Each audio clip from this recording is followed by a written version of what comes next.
Hello రాజు గారు. Hello అండి. ఈ రోజు వంటలు పిండి వంటలో ఎవరే వంట అడిగారో చూద్దామా? ఓకే అండి. ఇవాళ నాగలక్ష్మి గారు అడిగారండి గూడూరు నుంచి. పకోడీ కర్రీ చేయమని అడిగారు. Pakodi curry. Pakodi curry. So pakodis అయితే జనరల్ గా చేసుకుంటూ ఉంటాం, తింటూ ఉంటాం. దాంతో కర్రీ ఎలా ఉంటుంది రాజు గారు? చాలా బాగుంటుంది. జనరల్ గా పకోడీ మనకు బాగా టేస్ట్ గా ఉంటుంది కదా. ట్రై చేస్తూ ఉంటారు కూడా ఇలాంటివి. సో అంటే తెలియని వారికి మరొకసారి చేసి చూద్దాం. Okay okay. పకోడీ కర్రీ తయారు చేసుకోవడానికి కావాల్సిన పదార్థాలు ఏంటో చూద్దాం.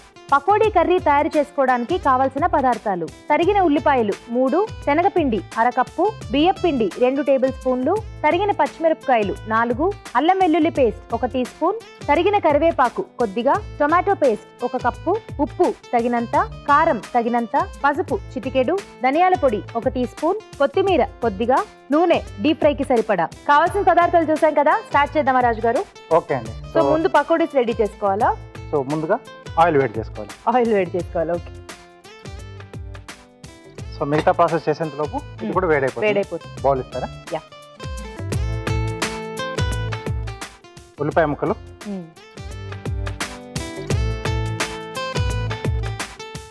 శనగపిండి, ఓకే,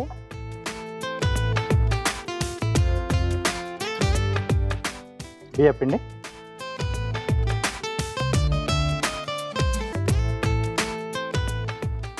అలాగే అంటే పకోడీకి సరిపడా ఉప్పు,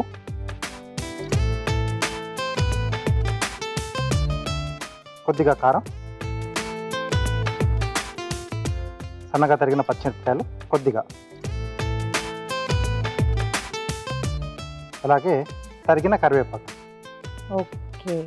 సో మొత్తం కూడా ఇందులో మిక్స్ చేసేసుకోవాలి ఫస్ట్. ఎస్. పకోడీకి సరిపడా మొత్తం. సో ఒకసారి బాగా కలిపేసుకుని అవసరం అనుకుంటే కొద్దిగా వాటర్ యాడ్ చేసుకోవాలి. ఓ, సో కొంచెం వాటర్ పడుతుంది కదా, అంటే మనం వేసిన ఎయిర్ ఇంగ్రీడియంట్ కి కూడా కొంచెం ఆ వాటర్ కంటెంట్ లేదు కాబట్టి. అంటే ఒక్కొక్కసారి ఏంటంటే కొంచెం ఆనియన్ లో వాటర్ కంటెంట్ ఎక్కువ ఉంటే అది కొంచెం రిలీజ్ అవుతుందండి. ఓకే. సో అది చూసుకొని మనం వాటర్ అనేది యాడ్ చేసుకోవాలి. సో పకోడీ కాబట్టి చాలా డ్రైగా మిక్స్ చేసుకోవాలి. అవునండి.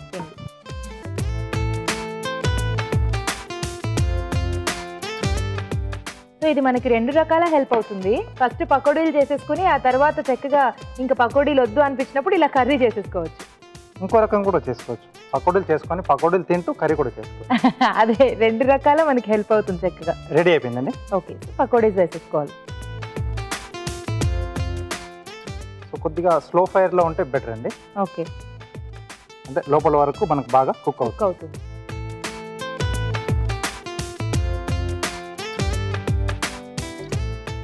సో పకోడీ వేసుకోవడం చాలా ఈజీ కదండి. చాలా. దానికి ఒక షేప్ అంటూ ఏది ఉండదు.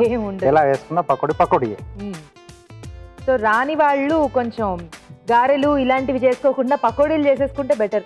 ఎవరు రికగ్నైజ్ చేయలేరు. ఎవరు వంక కూడా పెట్టలేరు. ఓకే, రైట్, బాగా చేసావు. సో జనరల్ గా ఇలా అనేసుకున్నా కూడా పకోడీ అయిపోతుంది. ఎస్. సో అంటే ఇక్కడ మనం కర్రీ చేసుకుంటాం కాబట్టి నేను ఉల్లిపాయలు చిన్నగా కట్ చేశాను. మామూలుగా స్నాక్ లా చేసుకునే పకోడీకి మనం పొడుగుగా కట్ చేసుకోవాలి. సో పకోడీ కాస్త మనకు వేగాలి. ఓకే. మరి ఆ లోపు మనం కర్రీ తయారు చేసుకోవచ్చా అండి? చేసుకోవచ్చు అండి. ఇది కొంచెం టైం తీసుకుంటుంది కదా. ఇది కొద్దిగా అయిన తర్వాత అప్పుడు మనం మిగతా ప్రాసెస్ స్టార్ట్ చేద్దాం. సో ఇది ఇంకా కొంచెం కలర్ రావాలి కదా రాజు? అవునండి. సో ఈ లోపు మనం మిగతా ప్రాసెస్ చేసేసుకున్నాం. ఓకే. సో ఇది ఇటువైపు మార్చేసుకున్నాం అండి.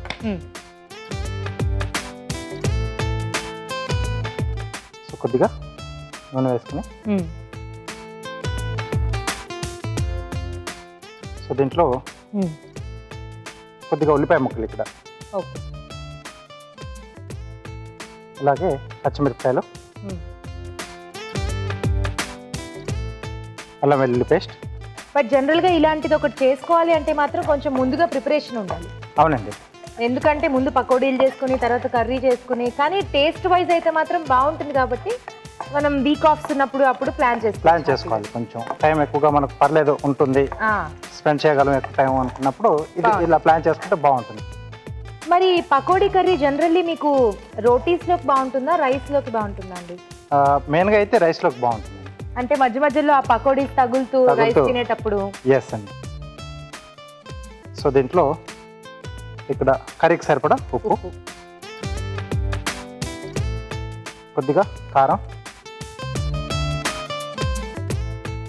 అలాగే కొంచెం పసుపు,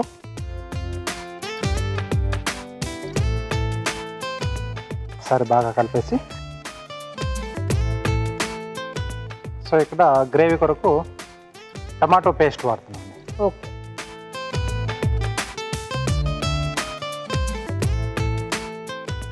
ఇంకేం మిక్స్ చేయలేదు కదా టమాటా పేస్ట్లో? Only tomato. ఓన్లీ టమాటోస్ మనం మిక్సీ పట్టేసుకున్నాం.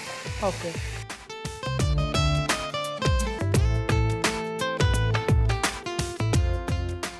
కొద్దిగా మనకు పచ్చి వాసన పోయేంత వరకు దీన్ని కొద్దిగా మగ్గనివ్వాలండి. ఓకే. అంటే ఆ టమాటో ప్యూరీ కాస్త పచ్చిగా ఉంటుంది కదా, అది పోయే వరకు ఒకసారి ఇది కలిపేద్దాం.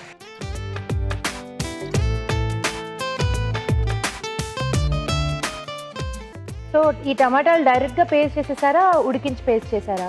సో డైరెక్ట్గానే చేసాం. ఓకే.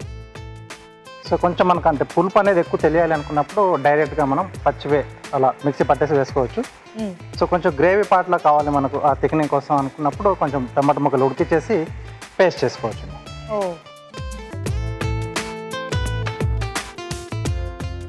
సో మెల్లిగా ఆయిల్ కూడా సైడ్స్ రిలీజ్ చేస్తుంటుందండి.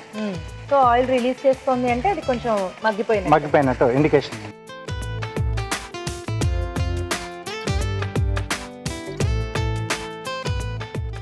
సో ఇక్కడ గ్రేవీ రెడీ అయిపోయింది. సో పకోడీలు కూడా ప్లేట్ ఇస్తారా? ఇదే అంటే డైరెక్ట్గా తీసి అందులో వేసేసుకోవడం కాదా? వేసుకోవడం కొంచెం ఒకసారి ప్లేట్లోకి తీసుకుని ఆయిల్ కూడా ఎక్కువ పడుతుంది కదా. అవును.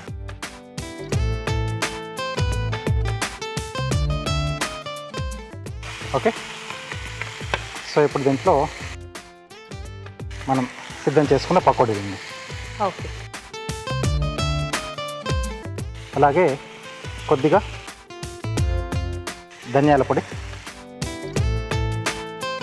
కొద్దిగా గ్రేవీ మనకు కొంచెం లూజ్ కావాలి అంటే పకోడీ కూడా కొద్దిగా అబ్జర్వ్ చేస్తుంది గ్రేవీ. సో రెడీ అయిపోయిందండి. ఓకే. సో ఇది కొంచెం ఇలాగే వదిలేసుకుంటే ఇంకాసేపు ఉంటే ఇంకా మెత్తగా అవుతుంది కదా, కాబట్టి వేసిన వెంటనే స్టవ్ మీద ఉంచకపోవడం బెటర్. ఎస్. బౌల్ ఇస్తారా?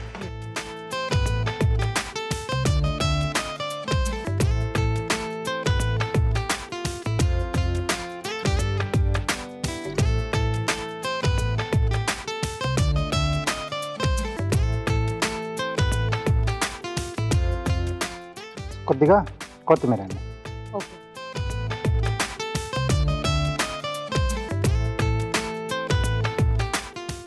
పకోడీ కర్రీ రెడీ అండి. ఓకే.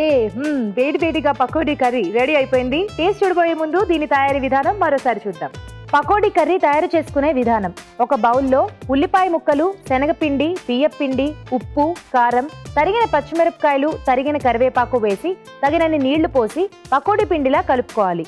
ఈ మిశ్రమాన్ని కొంచెం కొంచెం తీసుకుని కాగే నూనెలో పకోడీలా వేసి డీప్ ఫ్రై చేసుకోవాలి.